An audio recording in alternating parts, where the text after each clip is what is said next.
It is 2 o'clock on Easter Sunday afternoon, and the campus stands nearly deserted. A witness detects a peculiar noise like something heavy scraping across the pavement, followed by total quiet. Only hours before, 26-year-old educator Stephanie Scott arrived at Leeton High to drop off student materials. Her wedding was 6 days away. She disarmed the school security system at 1:31 and reactivated it by 1:38. That was her final verified moment alive before she vanished. Her phone died, bank accounts froze, and her car disappeared. Roughly a day later, her partner alerts the authorities. While search teams scour the vicinity, a disturbing detail comes to light. Vincent Stanford, a 24-year-old custodian at the facility. He claims total ignorance, yet a bystander recalls his unsettling laughter and visible facial injuries. Investigators begin scrutinizing his alibi. Evidence shows he lied about running errands. Following a second interrogation, a house search reveals keys belonging to Stephanie. Inside his vehicle's cargo area, they found panels stained with a dark crimson residue. A camera resting near the wheel held grim snapshots, starting with a scorched body in the forest. The truth of that afternoon finally becomes undeniable. Now, hang on a moment while I check in with you all. I'm curious where everyone is watching from. Which city are you in, and what's the local time over there? Appreciate you tuning in. Post your answers below so we can keep the story moving. Leeton, New South Wales, Australia, is a tiny countryside hub of about 10,000 souls. In 2015, this was home for 26-year-old Stephanie Scott and her partner, Aaron. Childhood friends from the same town, they grew up playing sports together before their relationship shifted on Aaron's 21st birthday. That specific night transformed their long-term bond into a deep romantic connection. Stephanie, nicknamed Butternose by her kin, was famously known for her glowing personality. A brilliant girl with a radiant smile, she chose a career path following her father Robert's footsteps into education. She eventually joined the profession, instructing English and theater arts at the local high school. She dedicated immense passion to her pupils, giving her absolute best while taking great pride in her teaching plans. Her co-workers held her in high regard. April 11th, 2015. That was their planned wedding date. A detail-oriented person, Stephanie spent months perfecting every arrangement to ensure a flawless ceremony. Her pre-wedding celebration had already taken place. Their Tahiti trip was finalized. The only remaining task was rehearsing their dance, which they had practiced extensively. With the ceremony days away, Aaron suggested a weekend trip, but Stephanie declined to finish some lingering schoolwork. She specifically needed to organize curriculum plans for her students to use during her upcoming honeymoon absence. Easter Sunday, April 5th, 2015. Around 11 that morning, Stephanie drove to campus to leave supplies for the substitute teacher.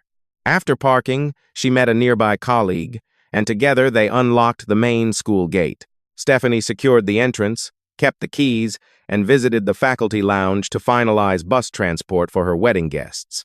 She remained at her desk working for several more hours afterward. Finally, feeling fully prepared, she stowed the office keys in her purse and walked toward the exit. Aaron anticipated a short trip, but as evening fell with no word, he began feeling increasingly uneasy.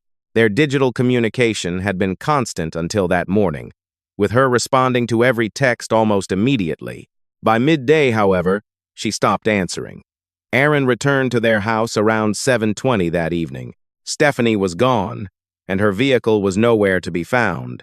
He attempted to remain calm, assuming wedding jitters or school stress prompted her to seek a moment of isolation.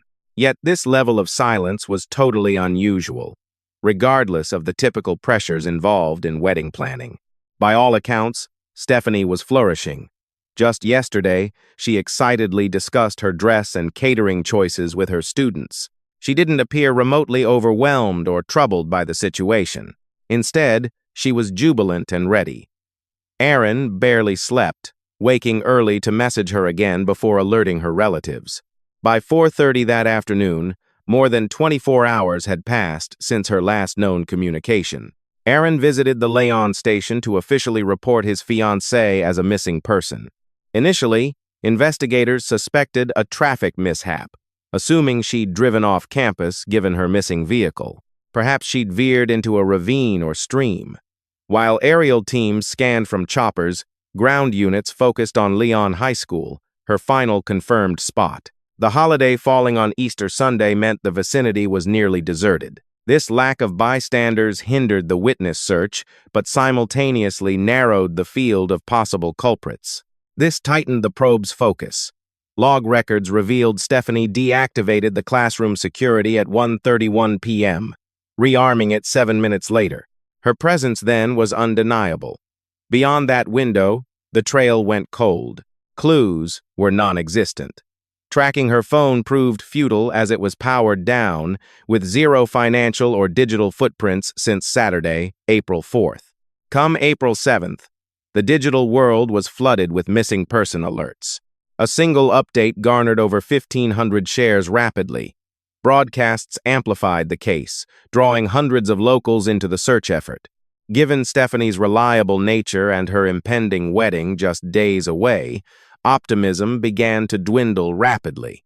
Marilyn, the girl's mother, confessed during a broadcast, "If today passes without news, I dread where our minds might drift," her tone wavering.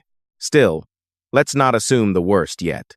Joining us from Leeton High School is journalist Aaron Willing. Aaron, what prompted the authorities' return?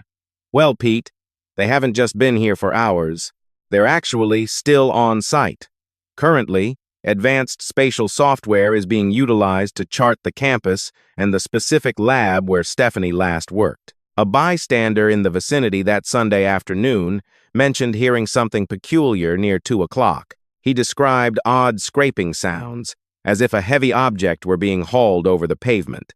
Additionally, he recalled her vehicle sitting beneath a sheltered path, though he ignored it at the moment. By the time he looked again, the sedan had vanished. A staff member reported a deeply unsettling exchange with a member of the cleaning crew early Monday. By that point, the atmosphere was thick with dread and wild theories circulating through the halls. When questioned about seeing Stephanie, the custodian denied it. However, when the topic of cold feet arose, he erupted into a bizarre, inappropriate fit of laughter. This behavior creeped the employee out, especially noting the visible abrasions marking the man's face. That worker was identified as 24-year-old Vincent Stanford, prompting investigators to scrutinize him immediately. During a short interview, Vincent claimed he'd popped in to handle some refuse despite being off the clock. He maintained his stay was brief, cut short by a planned trip to the supermarket. Insisting he never crossed paths with the victim, he dismissed his usefulness to the case. "Hope you find her," he remarked. Surveillance footage showed his car exiting just past 3:30 p.m., seemingly validating his story. However, when detectives verified his alibi at the local shop, they discovered the business was shuttered. This unnecessary deception instantly set off alarms for the police. That discrepancy was the turning point, formally elevating him to a primary suspect in the eyes of the law. Authorities moved to interrogate him further at his mother's residence, where he currently stayed. Upon arrival, his mother granted entry. While Vincent was out, a consented search yielded a chilling discovery. They stumbled upon a keychain and a distinctive red and white strap that perfectly mirrored Stephanie's belongings. Just as items were being processed, Vincent arrived home. His car was impounded on the spot. Inside the boot, investigators uncovered wood panels stained with what appeared to be biological fluid. Near the driveway, non-matching tread marks caught their eye, alongside a discarded prophylactic on the lawn. Its packaging was subsequently located, tucked away in Vincent's sleeping quarters. He tried to explain his whereabouts by claiming he was out shooting photography, gesturing toward a camera in the front seat. After he nonchalantly agreed to a digital check, the officers were met with a gruesome sight. The lead photos depicted a charred woman's remains hidden in the brush. Vincent absurdly brushed them off as cinematic stills. He argued the photos were just a dark joke. Yet by then, the truth was undeniable to the investigators. They were looking at the remains of Stephanie Scott. Following the trail of her vanishing, 24-year-old school janitor Vincent Stanford was taken into custody on suspicion of homicide. Hearing that update left me completely reeling and heartbroken. Honestly, I struggled to wrap my head around it initially. Roughly 8 to 12 kilometers from her last known position, authorities discovered her abandoned car in a field, yet her remains are still missing. This loss is a massive blow to her kin, while also devastating the Leeton community, the residents of New South Wales, and our population at large. Because of her deep empathy, she was the type of person you could approach with any personal crisis and always feel completely heard. Truly an incredible woman. We are so appreciative of the massive support she gave our family. She remains at the heart of our daily prayers. Her radiant aura allowed her to blend seamlessly into any environment. Faculty, classmates, and even those she only knew online absolutely adored her. She truly touched everyone she ever encountered. Relatives flying in from abroad for a joyful celebration are now forced into the heartbreaking reality of planning a memorial. Vincent's phone and laptop were absolutely packed with images of underage girls, like both from Leon High. Plus, they found snapshots of various local women he'd been tailing stealthily, all without them suspecting a single thing. The evidence detectives were gathering looked incredibly chilling. A truly malevolent behavioral trend was coming into focus. Even with the body missing by April 9th, Vincent Stanford faced formal charges for the murder of Stephanie. Authorities kept trying to find the exact spot where those specific death photos had been captured. Then, on April 10th, 2015, 5 days since Stephanie vanished, another bystander came forward, telling cops he saw a car near the waterway around 4 p.m. According to him, that Easter Sunday, a male stepped from the car and threw an object resembling a laptop into the water before speeding off.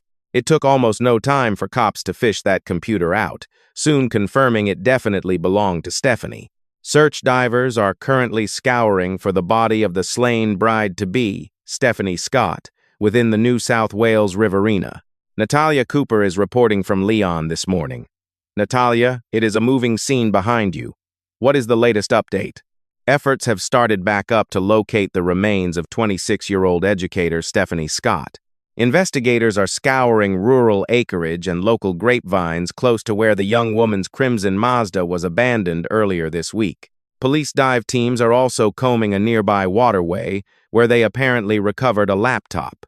Behind me, a makeshift memorial continues to expand. Throughout the morning, a steady stream of mourners has gathered here, clearly overwhelmed by grief. The community is completely heartbroken, including those who never even had the chance to meet her. This horrific event has shaken the entire town to its core.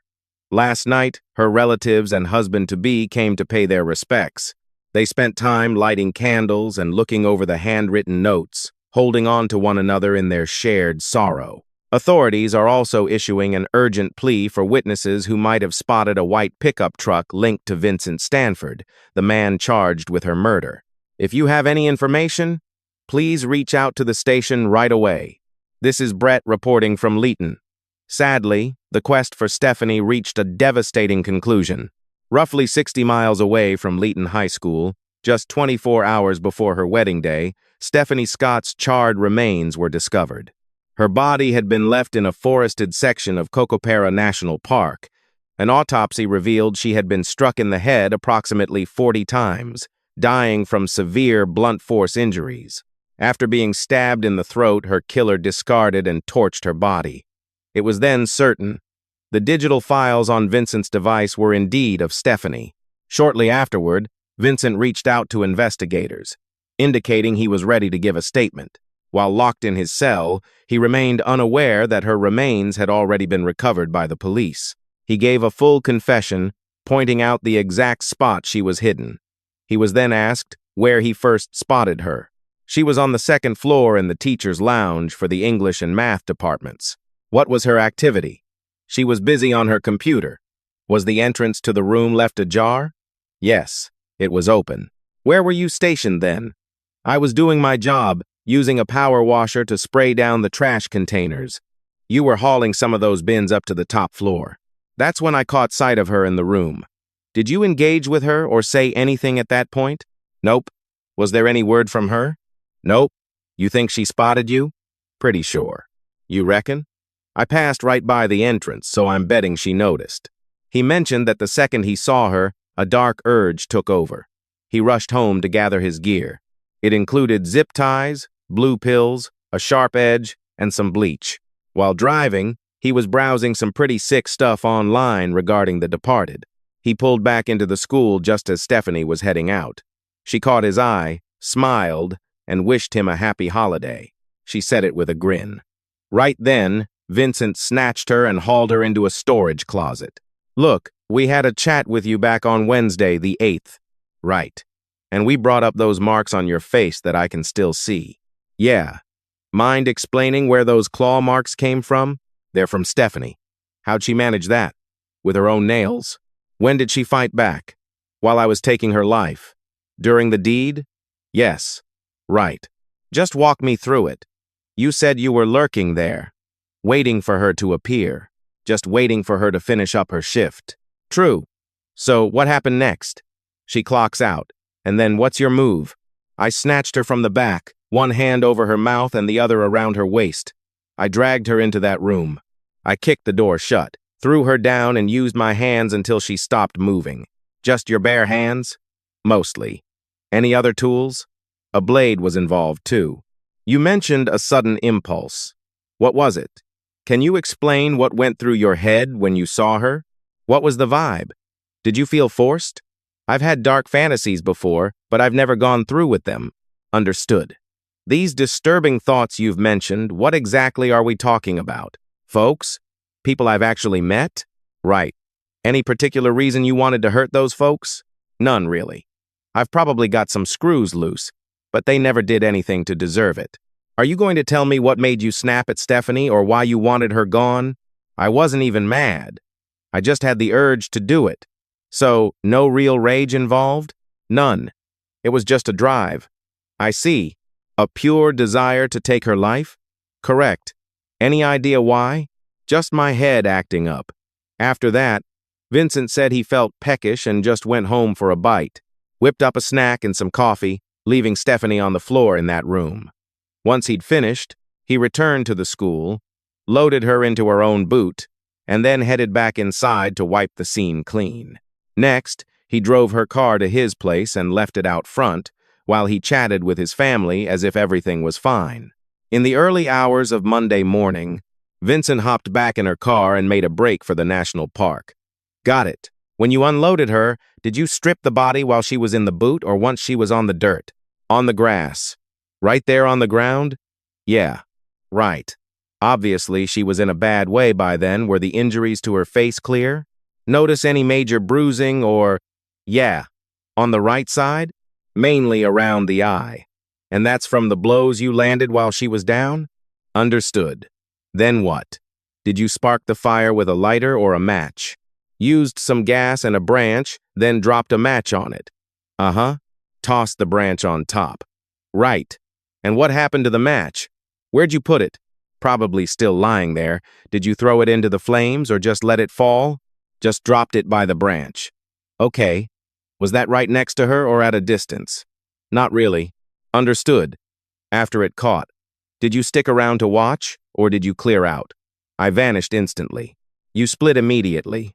Correct, though it took me a brief moment. Gasoline ignites quickly. Right then. Your device contained 2 images of the corpse. Correct. Do these pictures show Stephanie? They do. Could you explain why I would suspect it was Stephanie? Not at all. Explain why? Why hold on to her underwear? You trash the rest. Why keep that specific piece? Truthfully, I am unsure. I am not certain. Perhaps as a memento. Uh-huh.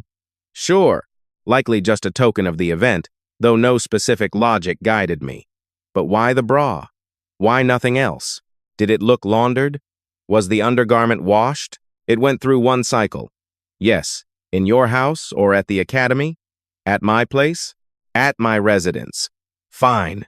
What happened to the jewelry? Her ring? Not sure. Might have pulled it off sooner. Sooner? At what point did you remove them? Most likely back at my house. Actually, no. It was when I gathered our belongings from the campus. Not the earrings, though. That specific ring. You recall grabbing it? Absolutely. Where is that engagement band now? No clue. I tossed so many things. Right. So it went out with the rest of her garments? It probably ended up in some random trash can when the rest was dumped. So, all right. Evidence later surfaced that he had stolen her engagement and graduation bands. Before mailing them and Stephanie's license to Marcus, his twin, who resided in Adelaide. Marcus hawked the gems and trashed the identification.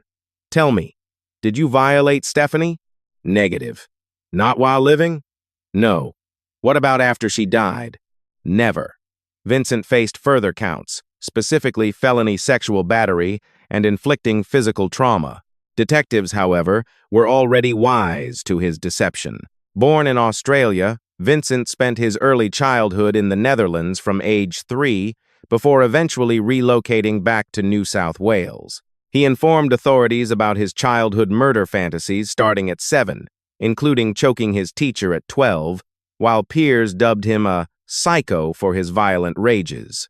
His lack of social bonds, erratic conduct, and criminal leanings ultimately landed him in a specialized facility designed for students struggling with severe behavioral and emotional challenges. Claiming he never truly belonged, he noted that he would actually need lessons on experiencing feelings since he possessed almost no emotional capacity at all.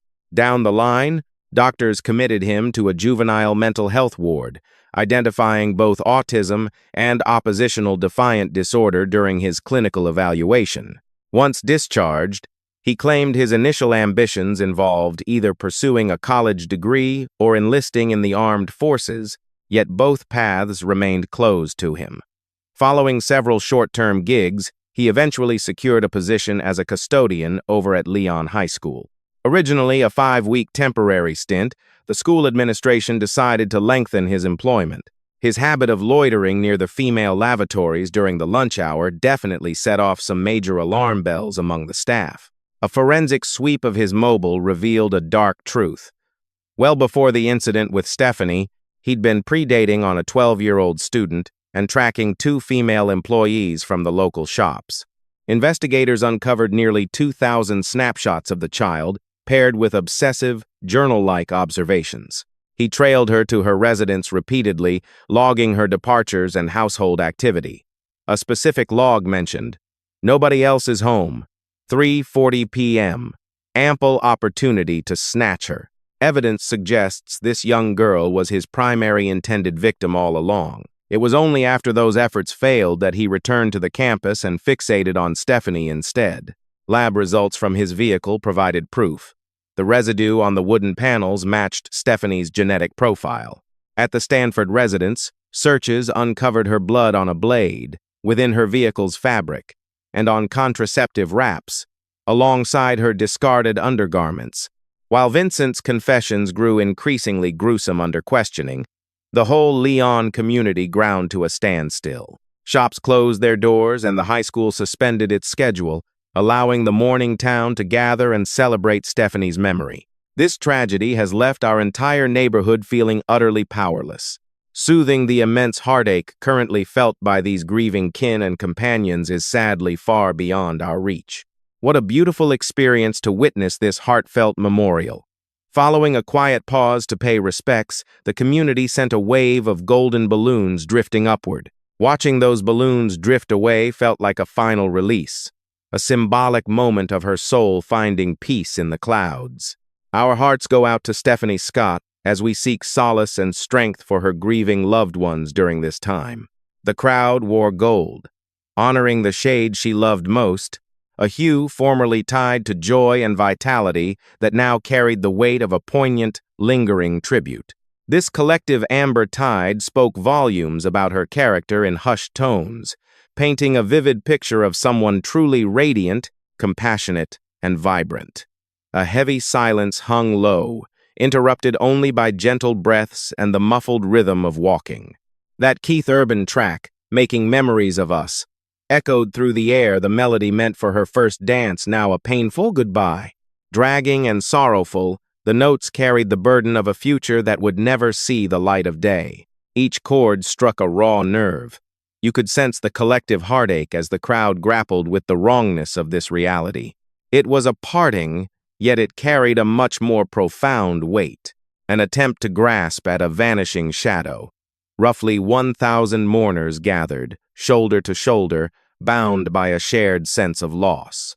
Most stood in wordless shock, finding no language for their pain. This gathering transcended a mere service. It was a communal agony, a burden far too immense to be captured in conversation. Afterward, at the stunning venue where she should have exchanged vows, the memorial took place, the joyful setting now hosting her final departure. The jarring gap between those lost dreams and this grim actuality was absolutely devastating. The surroundings seemed to haunt the air with spirits of a stolen life. Then, another revelation rocked the family. Before they could even process their grief, authorities confirmed they had taken another individual into custody regarding the investigation. It was an unexpected twist that complicated this tragedy further. The involvement of Vincent's own brother, Marcus Stanford. His identity added a disturbing new dimension to the investigation, suggesting the rabbit hole of this horror went much deeper. Bound at the wrists and clad in a Star Wars sweater, Marcus Stanford made his way into the courtroom. Investigators from New South Wales were standing by, prepared with travel documents to transport him immediately. This 24-year-old was apprehended around 7 o'clock this morning at his residence nestled in the Adelaide Hills. Local residents expressed disbelief that a major development in a nationwide homicide investigation was unfolding right on their own street. It feels incredibly unsettling for our tight-knit neighborhood. It breaks my heart that the family has to endure even more developments. Visuals of Marcus Stanford are restricted due to his being Vincent's carbon copy twin brother. Co-workers from a local nursery in the hills noted that he remained quite distant and rarely socialized beyond his shifts. Did it surprise me? Hardly. Interestingly, Marcus Stanford appeared in court without any legal representation. As the judge inquired whether there were grounds to prevent his transfer to Leeton, he remarked, in a heavy Dutch lilt, that since he'd never visited, a return trip was impossible. He flies to Sydney tomorrow. Despite Vincent's initial admission of guilt, the path the legal proceedings would take remained shrouded in mystery. His legal stance fluctuated, and he hesitated to enter a formal guilty plea right away. This hesitation bred an atmosphere of doubt within the legal halls and among the public watching the drama. Each appearance brought a nagging anxiety. Would the entire story surface, and what lengths would be necessary to uncover it? Eventually, the murky details began to crystallize. Utilizing the data compiled by investigators and the state, a cohesive narrative emerged. These weren't merely disjointed clues. It formed a logical progression of truth, locking every detail into a definitive timeline. Step by step, the ambiguity vanished, steering the case. Ultimately, the judge determined the proof was sufficient for a jury trial. This ruling served as a pivotal moment in the legal journey, validating that the accumulated testimony warranted a complete hearing. Subsequently, the matter moved to the Superior Court for finality. Mental health professionals performed multiple assessments, yielding findings that were as chilling as they were insightful. Their reports suggested he possessed the psychological profile of a burgeoning habitual predator, a man harboring dark mental pathways that might have escalated further. Clinicians noted his total absence of any feeling. He lacked basic human compassion, possessing no moral compass to prevent his descent into savagery. He showed zero regret while recounting the details of his actions. He maintained an icy, aloof demeanor. Observers noted he might grin or chuckle during the retelling, nonchalantly dismissing the horror, a matter so trivial it failed to stir even a flicker of feeling. Truth be told, that cold apathy felt truly chilling, clashing violently against the sheer magnitude of such a horrific loss. In a small mercy for Stephanie's loved ones, they avoided the trauma of a lengthy public trial. His confession meant no grueling sessions, no rehashing of horrific details, and an end to the soul-crushing wait for a final judgment. While it couldn't erase their heartbreak, it protected them from the agony of revisiting the most gruesome chapters of the ordeal repeatedly in a public courtroom. Headlines are breaking today as a school janitor confesses to the sexual assault and slaying of educator Stephanie Scott in rural New South Wales. 25-year-old Vincent Stanford stood before the Sydney Supreme Court earlier today regarding the 2015 homicide. Come July 2016, Vincent Stanford entered a formal confession for the brutal violation and killing of Stephanie. That specific instant carried a crushing weight unlike any other point in the judicial journey. This official acknowledgement solidified the darkest suspicions, stripping away any lingering uncertainty regarding the grim events. For her kin, it forced a direct encounter with a raw, unvarnished reality, no filters, no justifications, just the cold, hard facts. As the judge weighed the punishment, the narrative shifted toward a dark new chapter when his twin, Marcus Stanford, was pulled into the legal fray. As the hearings unfolded, evidence surfaced revealing that he had admitted to playing a part in the aftermath. He pawned the victim's jewelry, attempted to wipe away forensic clues, and assisted Vincent in burying the truth. Honestly, that revelation cut deeper because it involved blood relatives. Here was his flesh and blood. A man who chose to become a willing accomplice in a web of lies and shadows. The court handed Marcus a 15-month stint behind bars, a sentence that many observers felt was incredibly light given the gravity of his actions. No one felt any peace. Instead, there was just this nagging sense that the legal consequences didn't come close to matching the enormity of the crime. Nonetheless, I find no valid reason to grant any chance of early release within the punishment I am about to deliver. Stand for the court, Mr. Stanford, regarding the charge of aiding a criminal after the deed was done to Stephanie Scott. You are found guilty.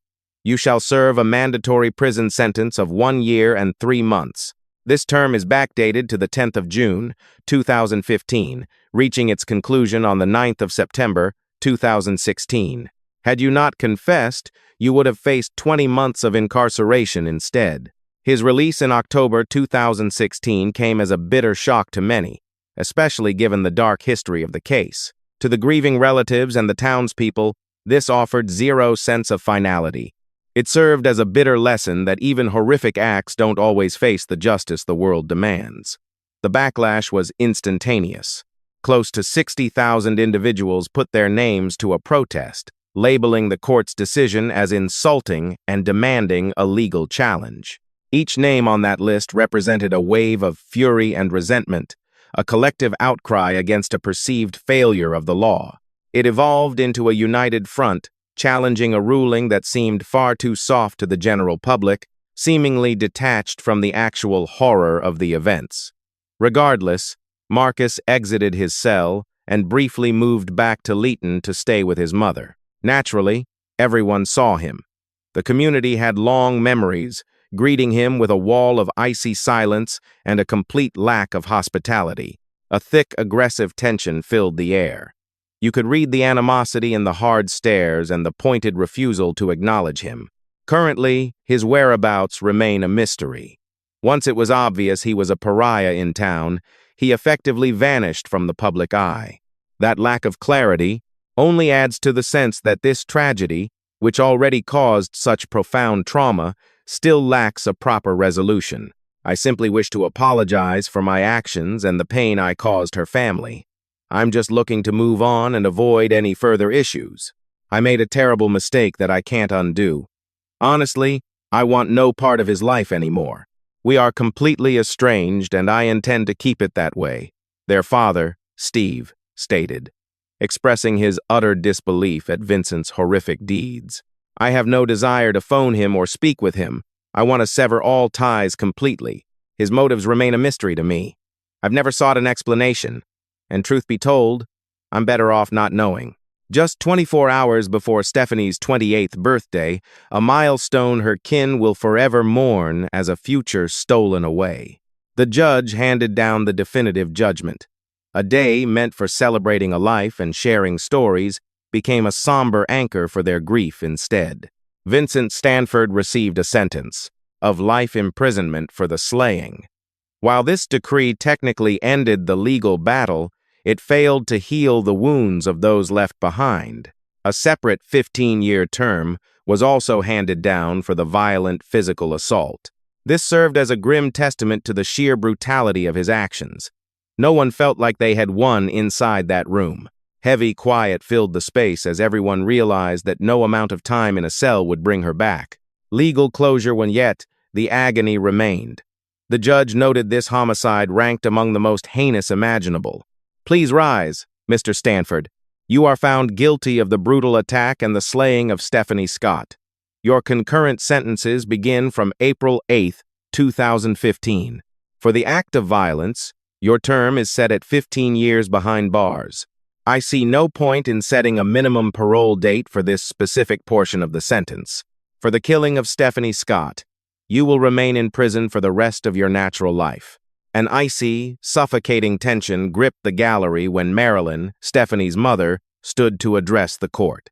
Her tone stayed remarkably composed, yet you could sense the agonizing sorrow simmering just below the surface. It was the kind of grief that only comes from years of mourning. She never shouted, but each sentence hit like a physical blow. She labeled Vincent a total nobody, a man who lacked the spark to build his own path or do anything of value. Instead, she observed, he simply chose to extinguish a light that was never his to take. A vibrant existence that did not belong to him was snuffed out without a shred of right. Her words carried a profound weight. Everyone felt the stinging injustice of it all. A man who contributed nothing had shattered a world that meant everything to her family. Marilyn pointed out that the hardest part was not just the act, but how pointless and permanent the cruelty was. "We need to step away from the cameras now to honor our girl and process this heartache in private. There will not be any interviews or media appearances moving forward. Starting tomorrow, we choose to celebrate the short but incredible life Stephanie led. She would have been 28 tomorrow, the second birthday we have spent apart. Join us for a quiet tea and a biscuit at 3. Thank you." The family pushed for much tougher vetting and background checks for school employees. They maintained that the safety net designed for faculty and kids had failed, and such a lapse could not be brushed aside. A settlement was reached with the state education department behind closed doors, keeping the specifics confidential. This was just one more chapter in their quest for real change and accountability. Their attorney stressed that this was not just about finishing a lawsuit, but ensuring no other family suffers this fate. It centered on implementing ironclad screening for anyone working in public roles, particularly around children. This tragedy served as a brutal reminder that protocols are useless if they are not strictly enforced every single day. Sadly, the trials for the Scott family were far from over. Barely a year after burying Stephanie, they faced another unthinkable disaster. Her father, Robert, was killed in a freak accident when a tree crushed him. It was a crushing blow to a household already reeling from their first loss. He was laid to rest right beside his daughter, inseparable even in their final rest.